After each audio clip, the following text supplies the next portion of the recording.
Assalamualaikum warahmatullahi wabarakatuh. Selamat pagi dan salam sejahtera untuk kita semua.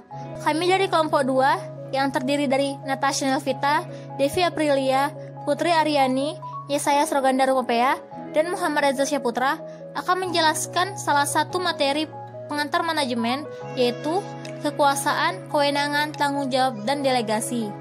Yang pertama ada kekuasaan atau power. Kekuasaan atau power berarti suatu kemampuan untuk mempengaruhi orang atau merubah orang atau situasi. Jika perubahan pada orang atau situasi adalah perubahan yang baik, tentunya power tersebut memberikan konotasi yang positif, bahkan sangat diperlukan. Konotasi negatif dari kekuasaan seringkali muncul dikarenakan terdapat berbagai kasus di mana seseorang atau sebuah organisasi yang diberi kekuasaan tidak menggunakannya untuk hal yang positif.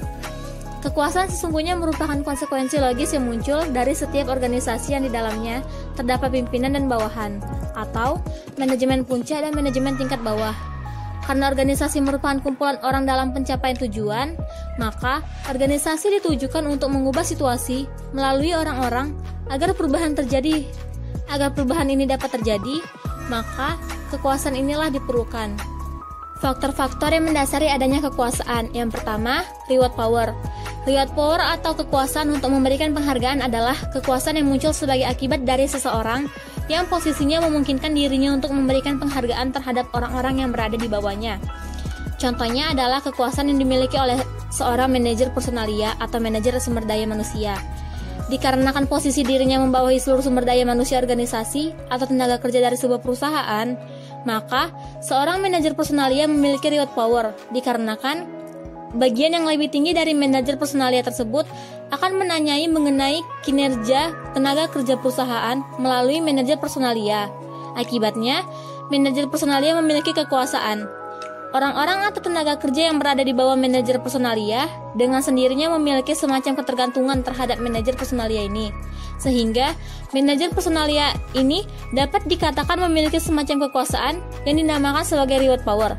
Karena penghargaan terhadap kinerja sumber daya manusia dapat dikatakan sangat tergantung kepada penilaian dari manajer personalia tersebut. Yang kedua, ada coercive power. Coercive power atau kekuasaan untuk memberikan hukuman adalah kebalikan atau sisi negatif dari reward power. Kekuasaan ini merupakan kekuasaan seseorang untuk memberikan hukuman atas kinerja yang buruk yang ditunjukkan oleh sumber daya manusia atau tenaga kerja dalam sebuah organisasi. Setiap pimpinan pada dasarnya memiliki reward sekaligus coercive power ini. Oleh karena itu, setiap pimpinan perlu untuk sangat berhati-hati dalam menggunakan jenis kekuasaan ini. Karena pada dasarnya setiap manusia tidak ada yang menginginkan untuk menerima hukuman. Yang ketiga ada legitimate power. Legitimate power atau kekuasaan yang sah adalah kekuasaan yang muncul sebagai akibat dari suatu legitimasi tertentu. Misalnya, seseorang yang diangkat menjadi pemimpin secara otomatis dia memiliki semacam kekuasaan yang sah atau terlegitimasi. Demikian pula seseorang yang diangkat menjadi manajer, direktur, dan hierarki pimpinan lainnya. Yang keempat ada expert power. Expert power atau kekuasaan yang berdasarkan keahlian atau kepakaran yang dimiliki oleh seseorang. Contohnya, seorang dokter.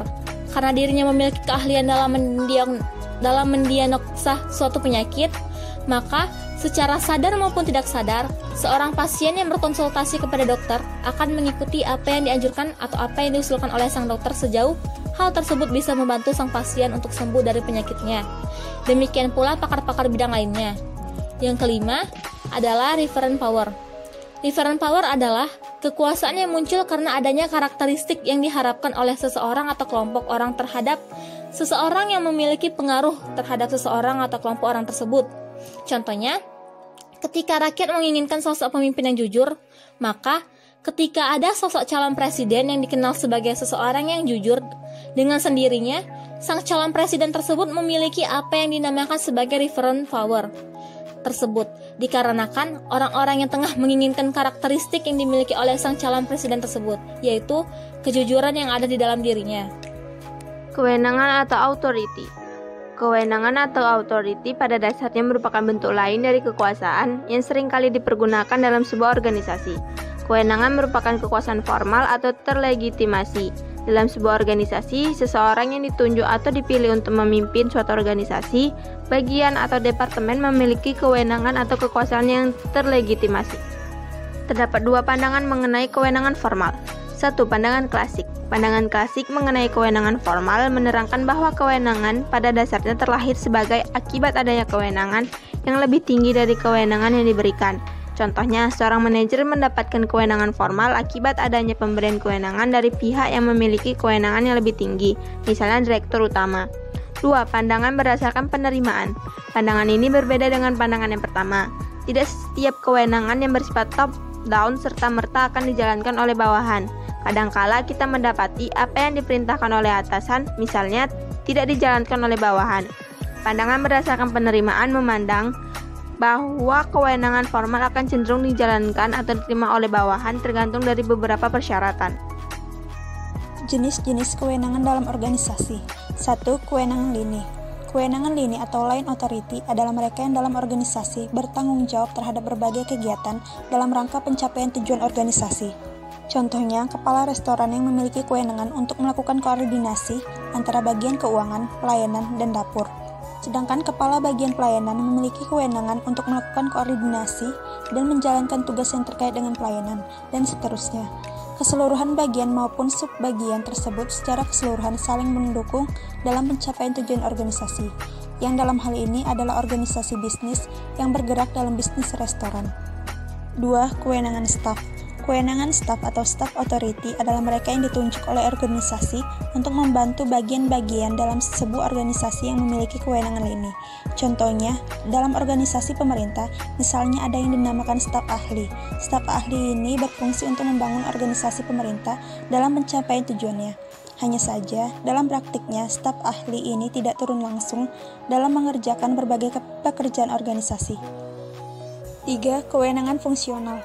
Kewenangan fungsional adalah mereka yang memiliki kewenangan lini maupun staf, namun juga dikarenakan tugasnya, diberikan kewenangan untuk melakukan kontrol atau koordinasi dengan bagian lainnya.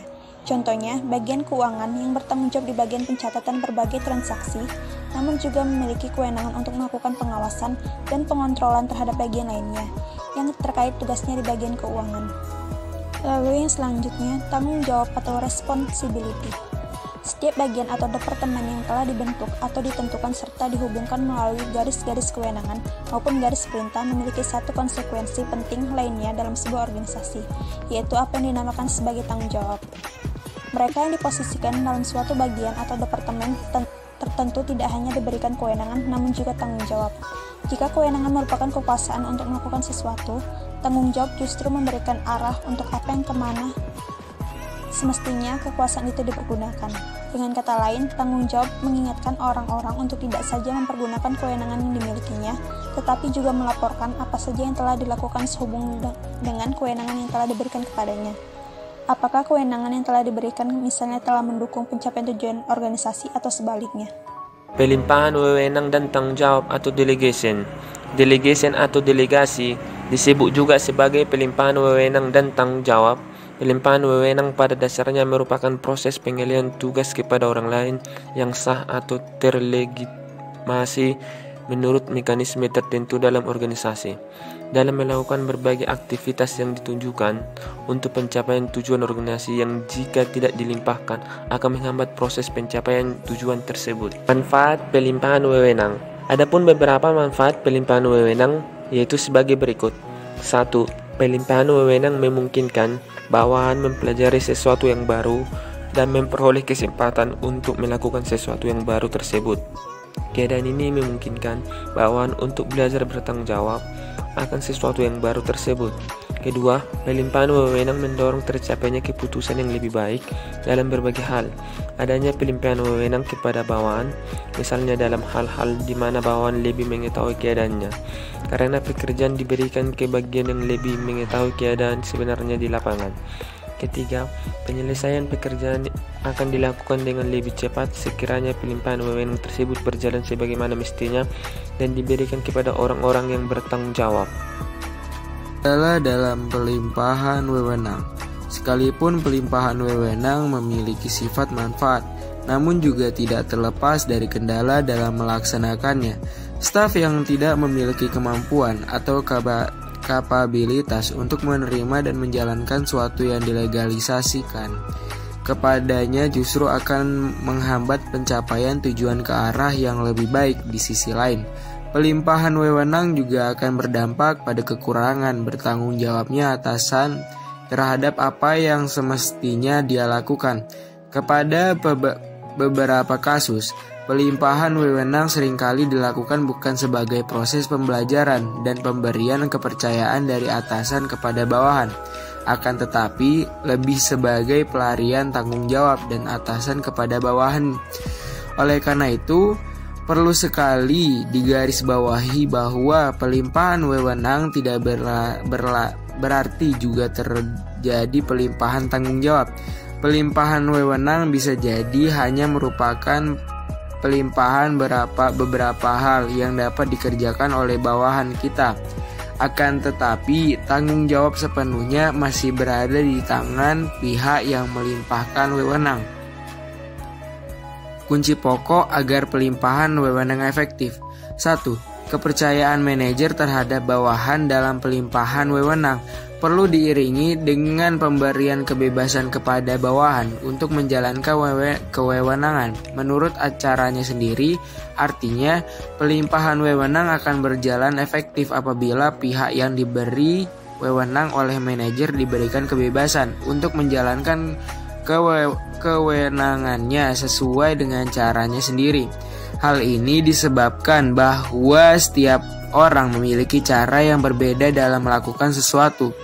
2. Pelimpahan wewenang berjalan efektif adalah adanya komunikasi yang terbuka antar manajer dan bawahan.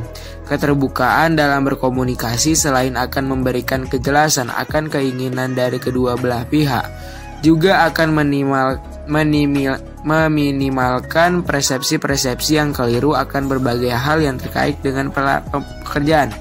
3. Kemampuan manajer dalam memahami tujuan organisasi, tuntutan dari setiap pekerjaan dan kemampuan bawahan. Tanpa pemahaman yang baik mengenai ketiga hal ini, bisa jadi manajer salah dalam melakukan pelimpahan wewenang. Sesuatu yang semestinya dilimpahkan misalnya tidak dilimpahkan, dan sebaliknya sesuatu yang semestinya tidak dilimpahkan justru dilimpahkan. Sekian dari hasil presentasi kami. Semoga teman-teman semua dapat memahaminya. Lebih kurang kami mohon maaf. Assalamualaikum warahmatullahi wabarakatuh dan selamat pagi.